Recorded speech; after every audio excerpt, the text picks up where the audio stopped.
Welcome to Mission Evolution Radio Show with Gwilda Wiyaka, bringing together today's leading experts to uncover ever-deepening spiritual truths and the latest scientific developments in support of the evolution of humankind. For more information on Mission Evolution Radio with Gwilda Wiyaka, visit www.missionevolution.org. And now, here's the host of Mission Evolution, Miss Gwilda Wiyaka. Meditation has long been proven to have many life-changing benefits. What are those benefits? Can an average person learn to meditate in a reasonable amount of time? Mission Evolution Radio TV show is coming to you on the X-Zone TV, xzonetvchannel.com, and X-Zone Broadcast Network, xzbn.net. We're produced by Relmar McConnell Media Company with corporate offices and studios in St. Catharines, Ontario, Canada. With us this hour to explore the many benefits of meditation and a quick way to achieve them is Richard Dixey, PhD. Richard is the author of 3 Minutes a Day, a 14-week course to learn meditation and transform your life, and a senior faculty member at the Dharma College in Berkeley, California. A research scientist and lifelong student of Buddhism, he holds advanced degrees in biophysics and in the history and philosophy of science. Dixey directed bioelectronic research unit in London Hospital before becoming CEO of his own biotech company. He moved to the U.S. to devote himself to teaching meditation, deepening his own practice, and running the Light of Buddhadharma Foundation in India. His website, richarddixey.com. Richard, thanks for joining us on Mission Evolution. It's a pleasure. Thank you for having me. So, where did meditation originate? Let's just start with at the ground zero. Where did it come from? Well, it's an ancient Indian tradition. It predates the Buddha, who's normally associated with meditation. Oh, interesting. But in fact, he was taught meditation by two teachers. He developed it further than they did, and that's what caused his enlightenment. But the actual tradition, particularly the tradition of calmness meditation, predates him and goes back really as far as we can tell to 1000 BC, maybe even earlier. Interesting. Yeah. So the practice of it. So you've said how old it is. How do you think it, or do we have any idea how and why it came to be?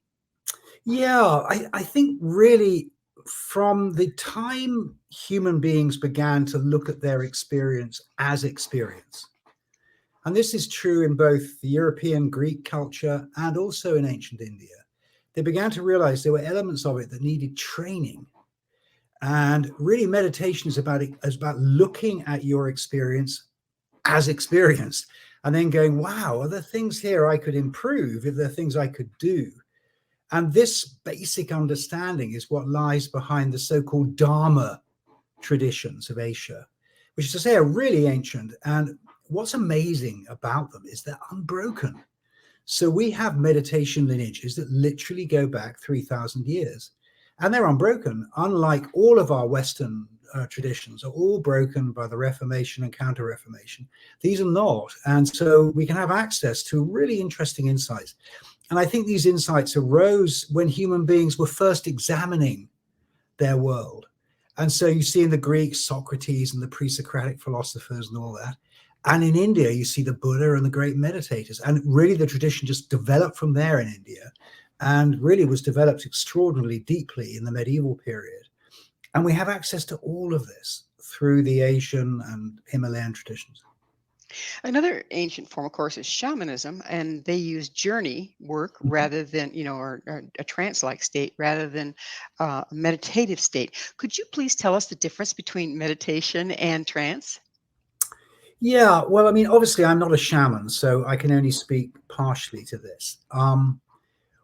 We are living in a map. This is a fundamental position. We're living in a model of the world. We're not living in the world. I mean, basic physiology tells you that our five senses make images of what's around us. They don't see what's around us like a camera. They make images of what's around us. And that map making is fundamental to our experience. Now, what that says is that the actuality of our experience, which is beyond the map, may be quite different from what the map shows us. Just like if I have a map of a countryside, I get, where the roads are and where the buildings are, but I don't see the buildings. I don't see the roads. I see a map of the buildings and the roads. And in exactly the same way, I think that's true of our experience. And what happens in shamanism is you break free of the map, normally using hallucinogenic substances, which suppress map making. They suppress that functionality of map making and then begin to explore. Now, what the shaman is doing then is of intense interest. Now, to a Buddhist would say, ultimately, all the, quote, beings that you meet are still part of a bigger map. Ultimately, you need to understand that as well. Now, if shamans do that, that's great. Then really they are, in a way, meditating. But, of course, the problem is if you use psychedelic agents to do this, they have lingering effects. It would be much better, and no one could possibly deny it, it would be much better if you could access those states without chemical intervention. Then you would have the clarity of your own normal state, but in a bigger world. And that's really what meditation is about. And I think that's one difference. But, I don't want to get too stuck into this because I'm not a shaman, so I can only speak a little bit. Oh, my God. I can only speak a little bit about what shamanism does. So, I need to be a little careful not to make critical comments about a tradition I don't really know. I understand. So, what part of the brain does meditation use? Do the brain waves change? What happens there? Actually, it's interesting. We're doing research on this at the moment. There are many, many different types of meditation. I mean, one has to say that from the outset. This is a culture. It's not like one thing. There are many, many different types. And one of the most striking types of meditation is trance meditation, so-called jhana meditation, which is a tradition that's was practiced extensively in ancient India and is still practiced in Burma. And we've been looking at trance meditators, and they do indeed show remarkable brain changes, really big. And one of the things that happens is the so-called default mode network, which is the network that creates a model of the world, this map maker, gets dissociated, gets shut down. And what then happens is different brain regions begin to freewheel in a very, very interesting way. Now, what does this tell us? Well, not much, actually. Really, I mean, we do it because we think it's important to show that meditation works, but actually meditation is about you and your experience. No scientist can tell you anything about you and your experience. This is a fundamental thing one needs to understand. The claim that we're going to, quote, understand our own experience through third-person means is obviously nonsensical because we only have our own first-person experience, which means we need to work ourselves to understand our experience. And that's really what meditation is about. And of course, modern education, with its stress on the, quote, external world and on the truth that's found by science, totally misses this fundamental truth that we only ever and only can ever experience our five senses, our five senses and our thoughts and emotions. We don't have any other avenues of experience. We need to understand them. And if we do, we will make huge discoveries about what we are, who we are, what our place in the world is, and many of the evils that modern culture creates in terms of its technological advances and the stress levels and all the other alienation and all the things that are happening can be tracked back to this fundamental change in attitude. If that change happens, many of the problems of modernity go away. And so that's one of the reasons why I feel so passionately about meditation, even though I am a thoroughly trained scientist, degree in Oxford, degree in London University, ran my own laboratories, ran a pharmaceutical company. I mean, I really do know a bit about science, but nonetheless, at the end of the day, you and your experience is entirely your business. And all the scientists can tell you is about it. They can't actually address it. And that's the thing that meditation offers. Also, if science goes for the facts and gets the facts and figures and this and that, but we still have to experience it and interpret it according to our perceptions, right? Well, yes, and indeed, even facts and figures, we need to be very careful about what we're talking about there, because you do tend to get what you look for. And if all you have is a hammer, all you see is nails.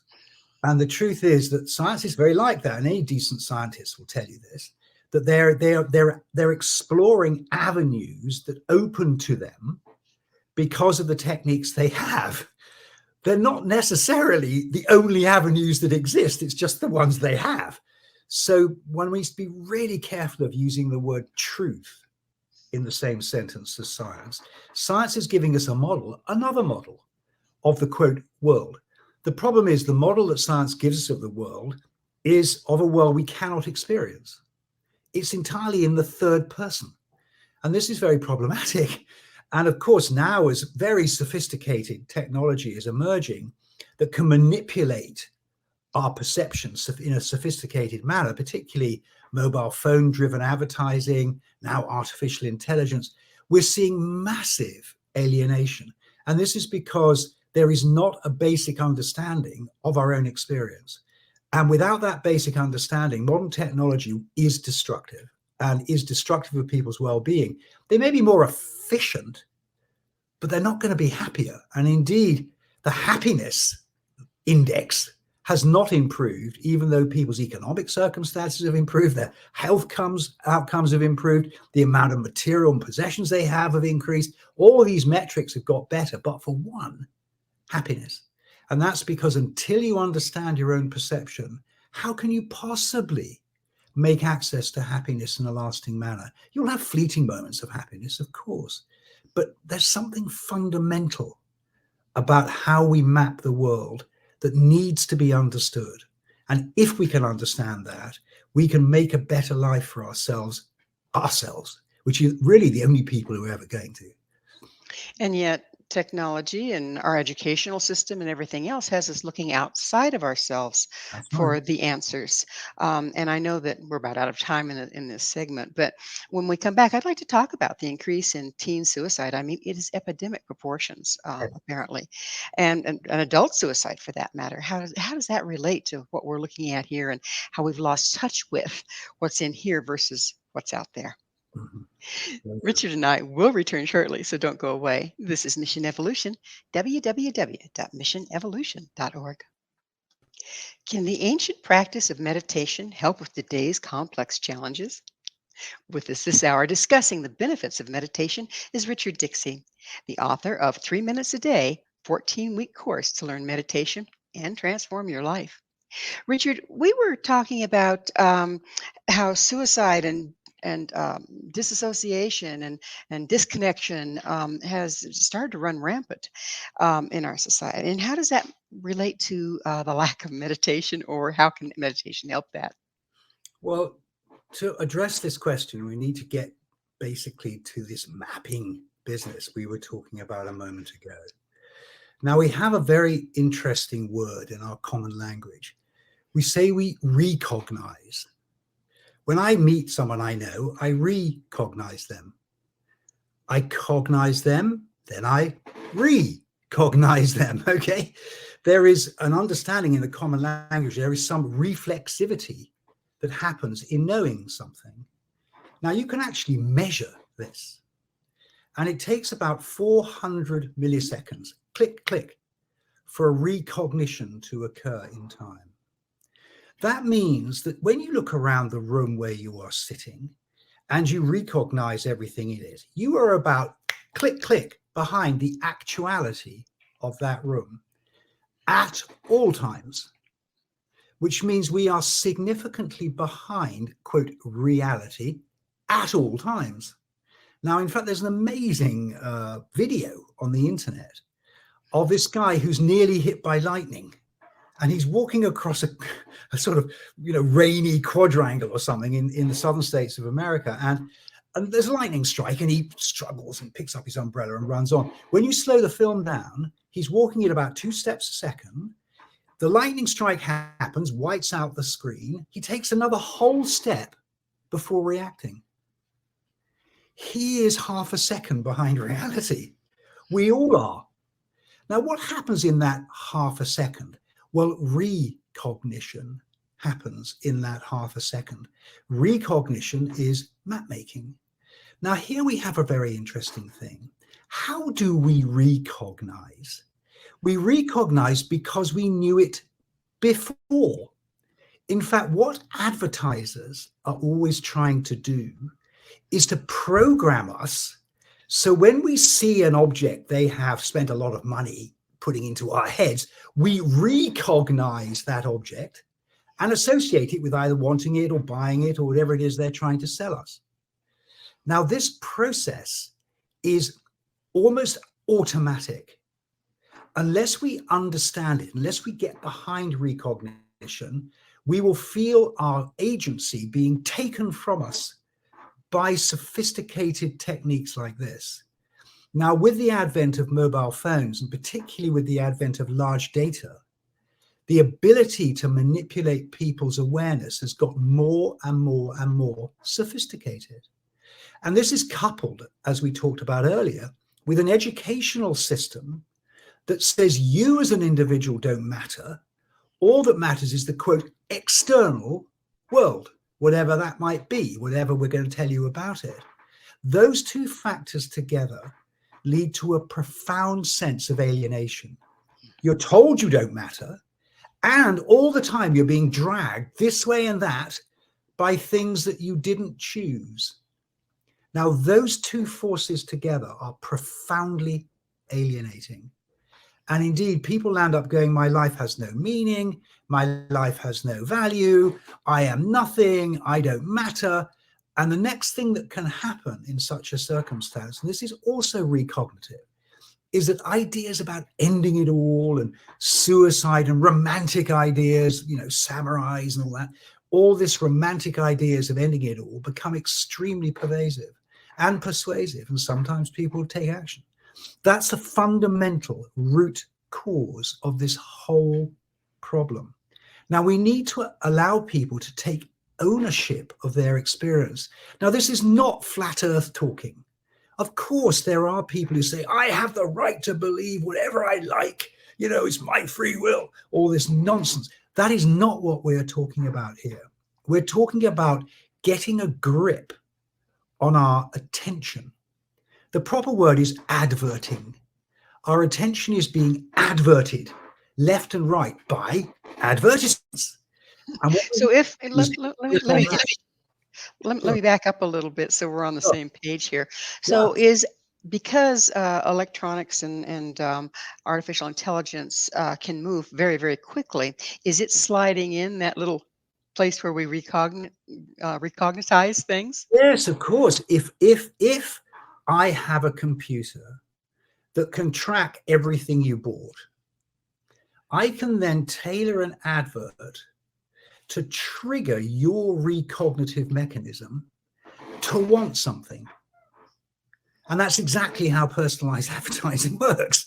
It is designed to capture, to actually capture advert, make you advert. And the problem is that making leads to a sense of loss of control. And, you know, kids now live on their phones and they live in this virtual world, which is, quote, free because it is being paid for by advertisers who are precisely trying to do that.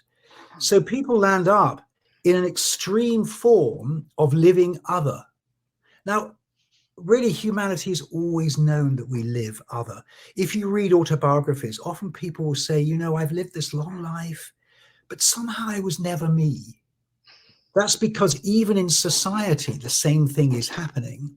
All that's happened is modern technology has taken that basic sense of alienation and perfected it into a perfect marketing model.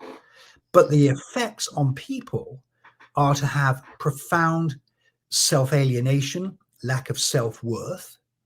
And with no self-worth and no feeling of any value, it's not surprising that unfortunate things then happen. Exactly. And this is why meditation is so urgently needed. Because that's my next question is, how does meditation shortstop that? How does that work? Okay, so there's another way you could express this. We're all victims of reflexive reactivity. So something comes along that annoys me, and immediately I react, right? That's because I have recognized whatever that thing is. And in that recognition, all these angry associations have been triggered. And so I immediately trigger into reactivity. That's reflex reactivity. Now, reflexive reactivity is the root mechanism behind why we get so stressed all the time. Now, in fact, it had profound value to Homo sapiens. We don't have many physical attributes to suit us for life in the wild. Quite honestly, when we were coming out of the savannah, there were saber-toothed tigers and sloth bears and all kinds of terrifying animals who easily kill us. We had to learn from experience. That means our ability to learn is part of our recognitive mechanism. In fact, being reflexively reactive can help you survive when you see pointy ears in the bushes and immediately run. You don't go, what's that? Is that interesting? You know it's a saber-toothed tiger. You better get out of there.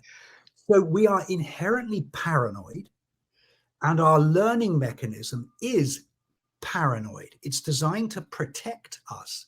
The trouble is we now live in a technological world which has evolved in the last 200 years. I mean, it's not as if it evolved thousands of years ago. In the last 200 years, with the same reflexive paranoia at its root. So as a result, as technology gets better and better and better, our paranoia is going up because there's all this new stuff.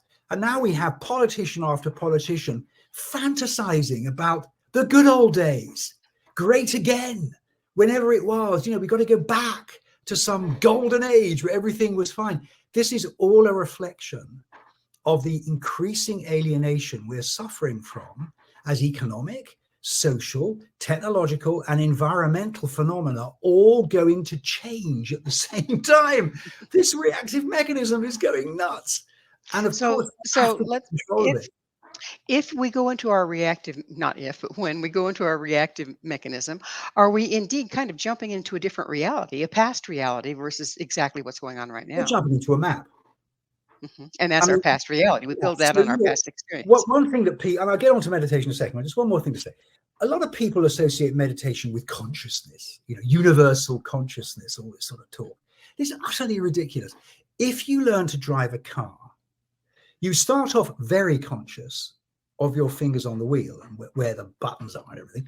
When you learn to drive a car, it becomes unconscious.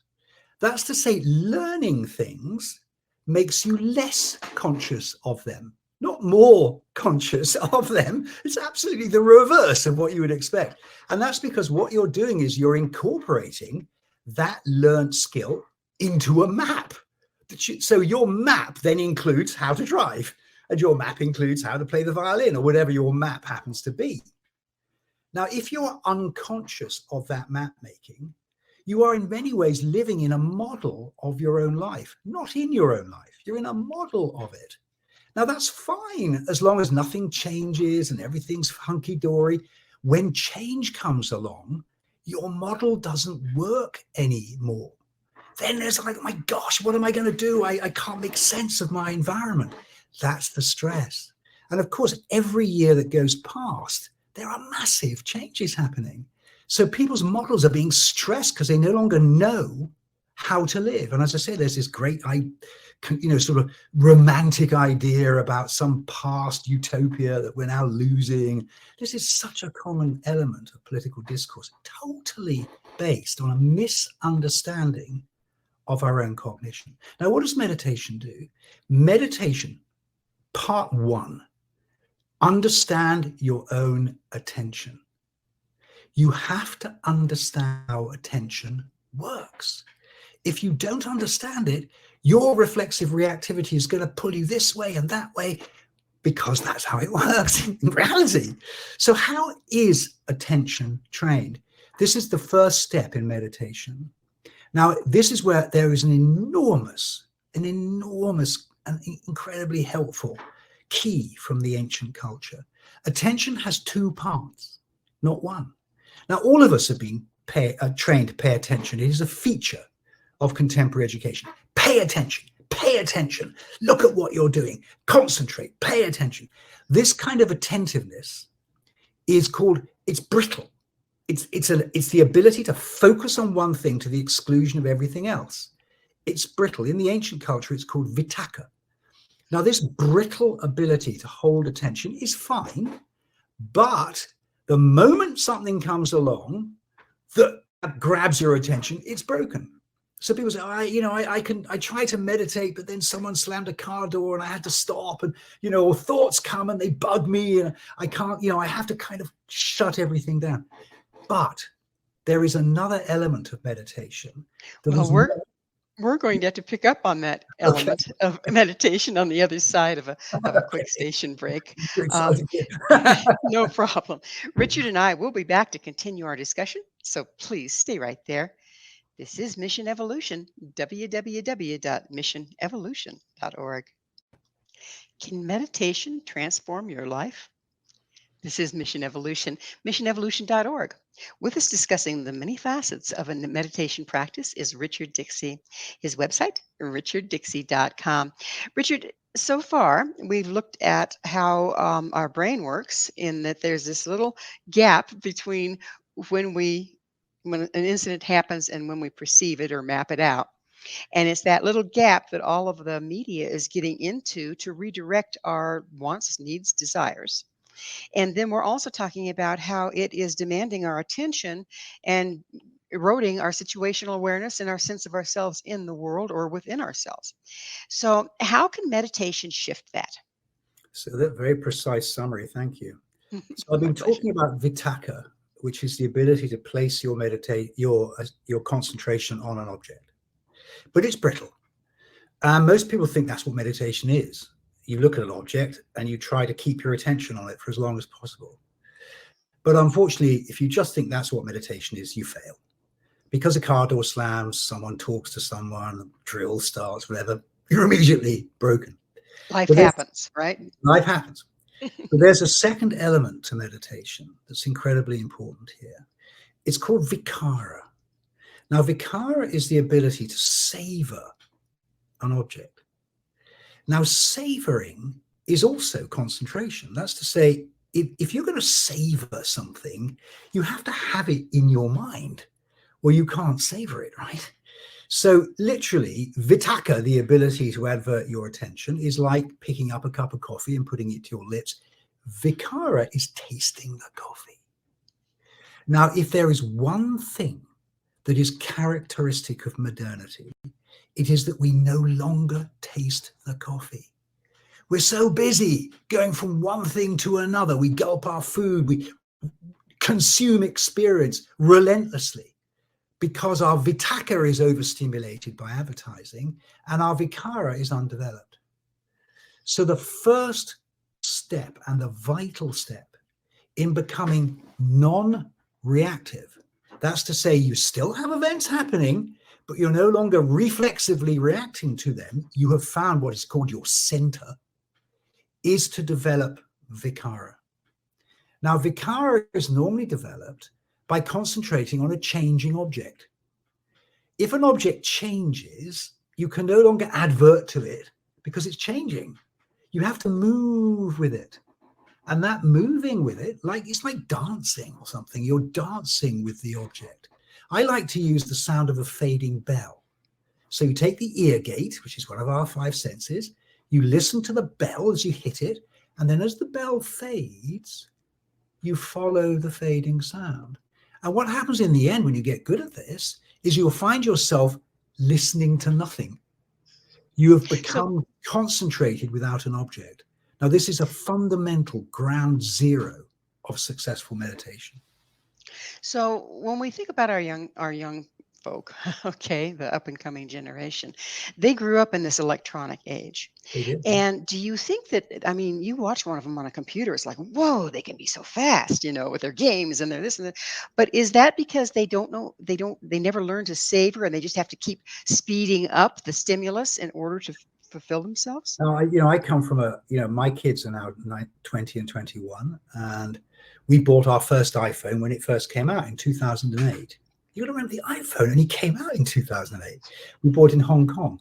And I remember the first iPhone and the kids getting iPhones really soon after that, because we didn't really realize quite what was going to happen. And they've grown up with iPhones. I mean, they were 5 and 6, I think, when we got them. And they've had iPhones ever since. And they have literally grown up on the screen. What's interesting now is I think some of these kids are getting the hang of this. They're realizing that the phone isn't everything. There is definitely a reaction to social media in particular, which is the worst kind of mirror that just mirrors reflexive reactivity back to you. And so I think the kids are beginning to get on top of it.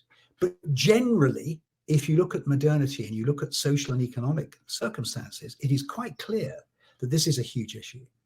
And we need to basically develop techniques to deal with it. Now, the wonderful thing is they already exist. The ancient meditation techniques are precisely designed to address this issue. And if you can go from Vitakka to Vikara, the benefit is immediate. Immediately, your stress level falls. Immediately, you're able to go, no, I don't want that. I don't have to reflexively go towards something.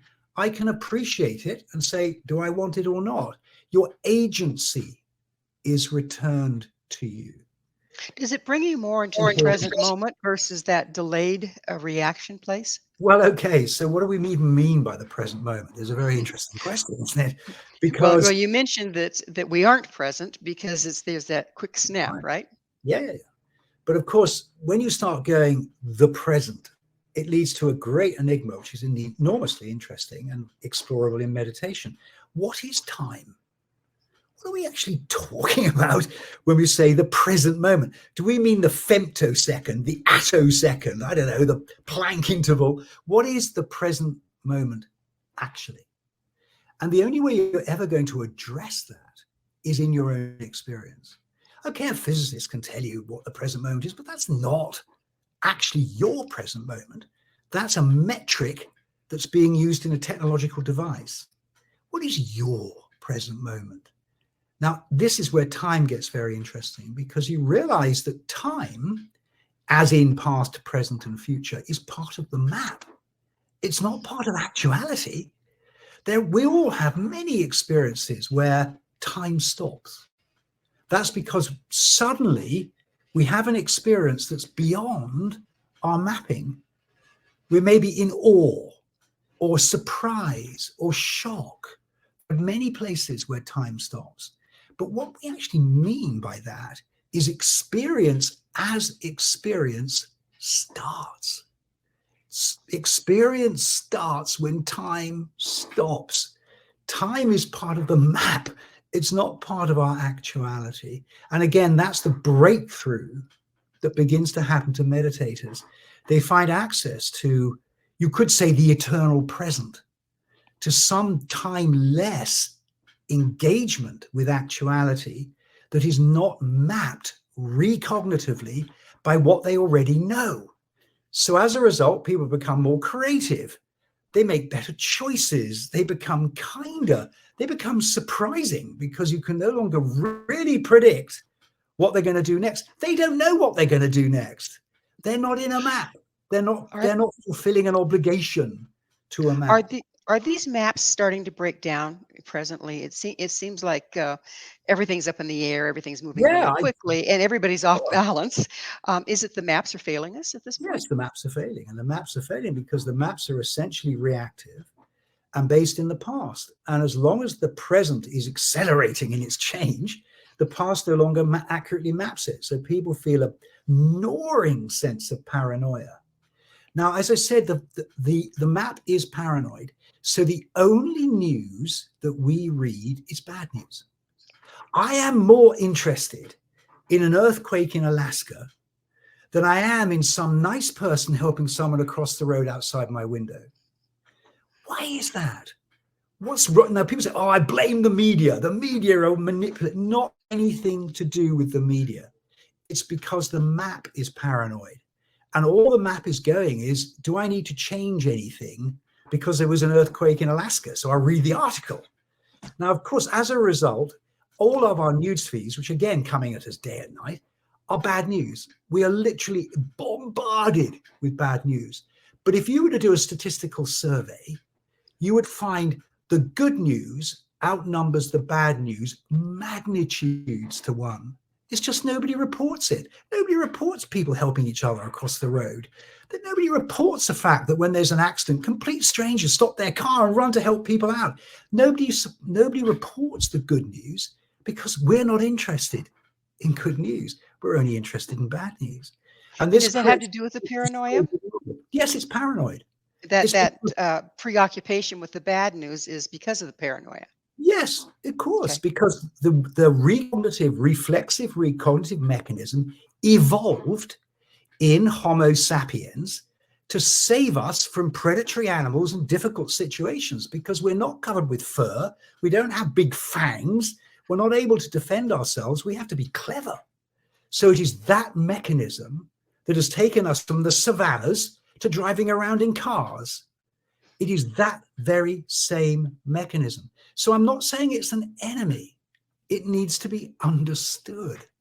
Once it's understood, it becomes an extraordinary friend, because everything you've learned, all your experiences become your servant once you cease to reflexively react to them. But as long as you're reflexively reacting to them, they're like a prison holding you in. So we're basically taking the events of the past, superimposing them on the present, and making a rerun out of the future when we're in this reactive state. That's called past, present, and future. And that's why philosophers from time immemorial have talked about the eternal return, the fact that things go in circles. People always say, history doesn't repeat itself, but it rhymes. Why does it rhyme? It rhymes because of this. We are literally repeating. You can study history and see today. You can see exactly the pressures today that happened many times in the past. Have we changed? No, we haven't. Because until we understand this, we cannot change. So you can read the Meditations of Marcus Aurelius, I'm sure you've read them, and hear a modern voice, even though that guy was writing in 150 AD. But you hear modernity. You think, wow, I could have talked to this guy yesterday. What's that saying? It's saying, wow, there's something in our cognition we're not getting to grips with. Now, no matter how many brain scientists you have telling you, oh, it's the default mode network, that doesn't do anything to your own reflexive reactivity. You have to train it. It's your job as a human being. And honestly, they should teach meditation in primary school. It should be reading, writing, and meditation. If they taught reading, writing, and meditation, we would have a better world, and we wouldn't have the bigotry and stupidity that well-educated people often display, simply because they don't understand their own perception. What the Asians would say is they're fundamentally ignorant. They may be very, very knowledgeable, but they're fundamentally ignorant of this profound truth. So we're basically operating out of false perceptions that are old and cemented. Perceptions. Now, yes, to say that's what I meant. False, yeah, I mean, this is where it gets very careful. Sometimes the map is great. For example, when you learn how to drive, you will reactively stop the car when someone runs in front of it. It'll happen before you even know it's happened. The map's really great. It can do things very, very well. It's a tool. But don't let it run you. Well, you see his nails, it's like that. It's a tool. It's a very amazing tool. A 6-channel parallel processor. I mean, if we have an instruction manual, it would say, this is a 6-channel parallel processor. Be careful how you use it. All these warning signs all across it. Yeah. Well, it is time for yet another station break. Okay, cool. Please stay with us as Richard and I continue to explore the evolutionary aspects of modern practice of meditation. This is Mission Evolution, www.missionevolution.org. Can meditation make you more creative or intelligent? This is Mission Evolution, missionevolution.org. We're continuing our discussion with Richard Dixey. His website, richarddixey.com. So, Richard, can meditation and starting to find the control knob on our little gaps that advertising is slipping into, can that free us up to be more intelligent or more creative? Yes, it can. The other thing I want to say, although these traditions come from ancient culture, there is one significant improvement we can make. Because in our modern technological culture, we have a good understanding of the mechanisms of cognition from a scientific perspective, we can be very clear about the reasons for meditation. Now, meditation traditions were originally developed by monks, and obviously they meditated for hours. It was their day job. And so we don't actually have to meditate for hours to get these benefits. Once we get our head around this recognition thing and realize, okay, there really is a recognitive process, we can focus our meditation very precisely on key elements in our perceptual field and develop insights very quickly. This means we can develop meditation practice in the time it takes to drink a cup of coffee, basically. Obviously, at the end of a course of doing this, you will have an understanding of what meditation offers. And if you want to go on and meditate 8 hours, great, why not? But it's quite possible to get the basic insight that meditation offers in a very, very short period of time, and then use that during your working day. And I feel quite passionately this is important for modernity to understand, because we all work. There's no real chance that we're going to drop out and become monks. So what we need to do is to find meditation practices that work within our normal life.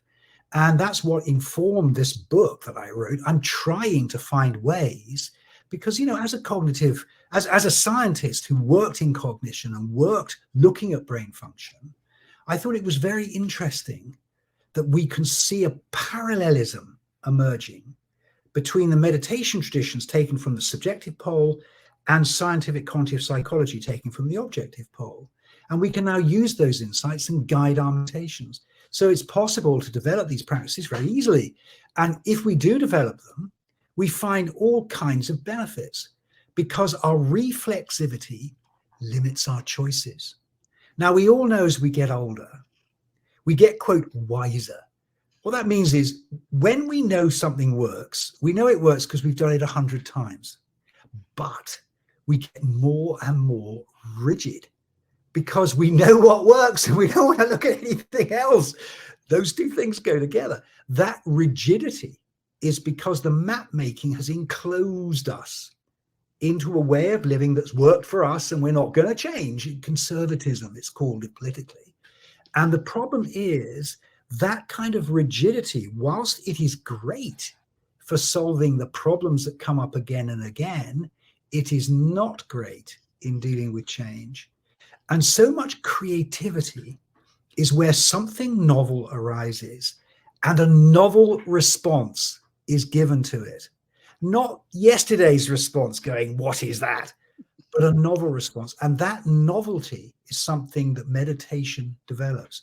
And so you land up with people who start off meditating and they find they want to go paint or become a poet or whatever. They just have the freedom to do whatever they wish. It's called knowledgeability. You have the ability to develop knowledge. And when you actually read the biographies of great thinkers like Einstein or Hawking, all these people, they're like children, really. They're asking really simple questions, but they have the freedom to ask those questions. It's not genius level. And get different answers than what our canned answers would be. It makes sense, That's the point.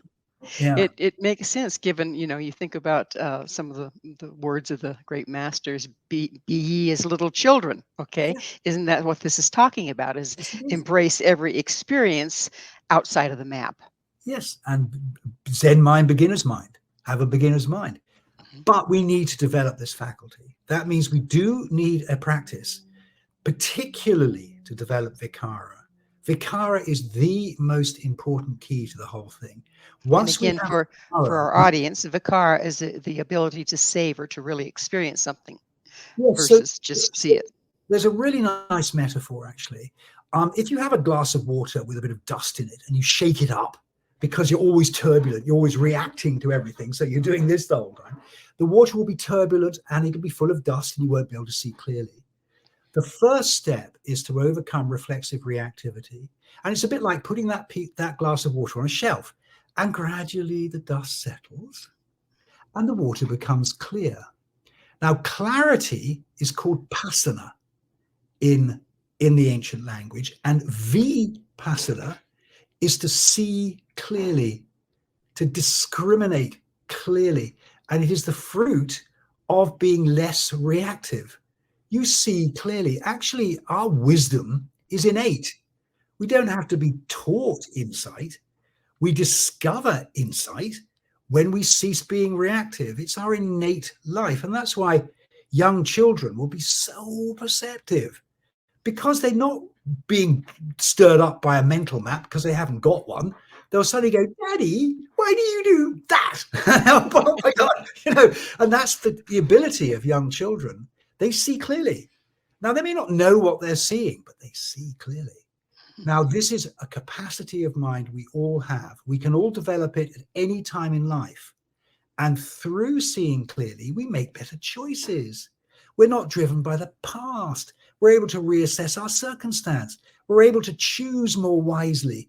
All kinds of benefits come from the simple ability to see clearly. And if you can't see clearly, you blunder around in circles, which unfortunately is how most of us live.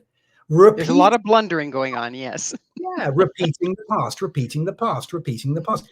And this spinning in place is what in the ancient language is called samsara. It's literally spinning like this. We break it by developing vipassana. And suddenly we see clearly and we go, no, I don't have to do that anymore. I'm not obligated to do that. And that capacity is a direct fruit of meditation. I mean, direct. It's not sort of some side effect. It is directly what meditation does. Well, it's the time in the show when I get to ask you, Richard, what's your mission?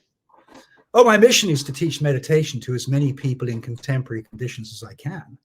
I'm not interested in turning people into Buddhists or anything like that. I'm not interested in changing people's religious beliefs. I just want them to understand their perception. And I feel it's such a lack in modern education. There is nothing in our modern educational system that talks about our own perception. Yet every minute of every day, every second of that minute until we die is our perception. We literally learn about everything else but ourselves. And to me, that's like, wow, that is so crazy. And I just feel passionate to try to find ways to enable people easily the time it takes to drink a cup of coffee. Not a big deal, a little thing, but to get that bit of insight. And once you get that bit of insight, it's like the scales fall from your eyes and you suddenly realize why so many of the world's problems come back to this. Arguably, all the world problems come back to this. This is the fundamental problem we all suffer from. And technology is not going to change it. No matter how many weapons we make, phones we make, cars we make, we will not solve this problem. If anything, we will blow ourselves up.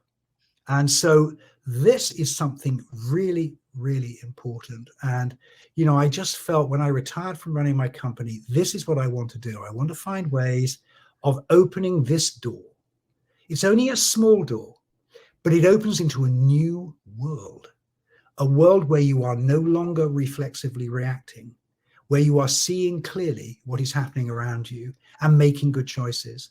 And that to me is a gift of enormous magnitude, yet it is so simple.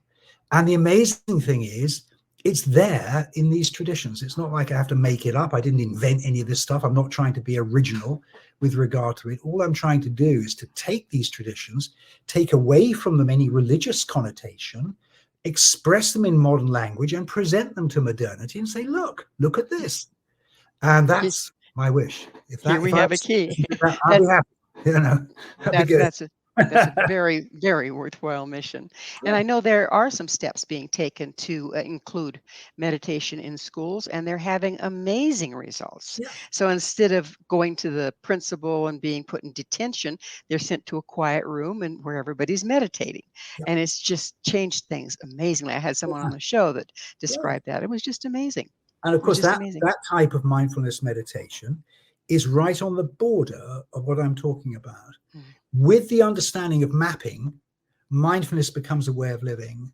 As long as you understand the mapping is so important. Now, of course, the ancients didn't have this metaphor of mapping. That's something that's come from cognitive psychology, but it is incredibly apposite. And of course, we all realize we're making a map. We've got to stop confusing the map with the territory. The territory, which is quote reality, whatever that might be, is not a map. And of course, that's where the shamanism and the UFOs and all the rest of it belongs. It belongs in the territory. We have to get out of the map. And this is a fundamental life skill. And yet modernity, the mapping is getting more and more intense because, of course, you make money in the map. You don't make money in the territory. You make money in the map. The rich guy is someone who finds something in the map and gets other people to buy it in the map and make them feel good in the map. And the problem with that is, as that gets more and more sophisticated, it becomes like this hellscape of commercialized map making, epitomized by these awful goggles, which are like, okay, let's cut off from the world altogether and live in a world of advertising, as if that represents a step forward for humanity. Well, but of course, economically, very attractive. Very attractive, very attractive. But money's in the map too, so what the heck, right? It's good, rich and poor in the map. And rich people are not necessarily happier people. They're just rich No, people. they're just rich people. Stuff. Well, unfortunately, Richard, we are out of time. Thank you so much for coming on the show and sharing your very unusual perspective. My pleasure. Our guest this hour has been Richard Dixey, PhD, author of 3 Minutes a Day, a 14-week course to learn meditation and transform your life. Richard is a senior faculty member at Dharma College in Berkeley, California, a research scientist, and a lifelong student of Buddhism. To find out more about Richard, where you can get his book and all he has to offer, visit his website, richarddixey.com. This has been Mission Evolution with Gwilda Wiyaka. For more information or to enjoy past archived episodes, visit www.missionevolution.org. But please, be sure to join us right here next time. This mission will continue, bringing information, resources, and support to our rapidly evolving world.